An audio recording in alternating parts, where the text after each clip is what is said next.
Hey plant gang, we're going to be talking a little bit about another house plant, and this is Curio rowleyanus, or the string of pearls or string of beads. Typically, we're going to refer to this as string of pearls. And you can see this long cascading habit.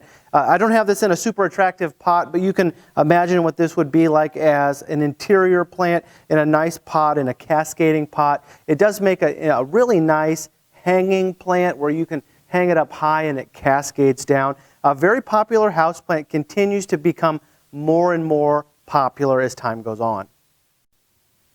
So again, Curio rowleyanus, or string of pearls, and that genus Curio, think of that like as in a curiosity, and that's where it gets its genus name. This in the past has been classified as Senecio rowleyanus, but now it's been moved over to the genus Curio. So that might cause a little bit of confusion as you Google this plant and you look at this plant maybe at other online sources. You might see it listed as the genus Senecio.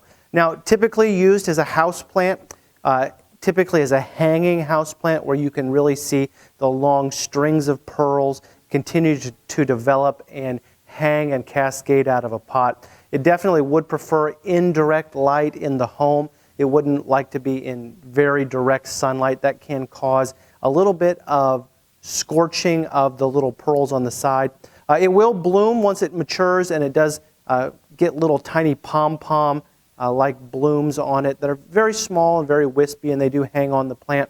If you didn't like those, you could pick those off. But a beautiful interior plant that really is a nice curiosity, and one that continues again, like I said, to become more popular.